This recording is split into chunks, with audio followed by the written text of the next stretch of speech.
Bucky stand is used in various medical diagnostic machines to take pictures of the head, chest, abdomen, pelvic cavity and other parts of the body. Bucky stand can be positioned arbitrarily in the vertical up and down movement range.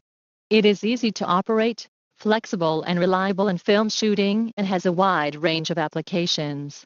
Bucky stand usually consists of filter grid, black box drawer, pillar, pulley frame and other components.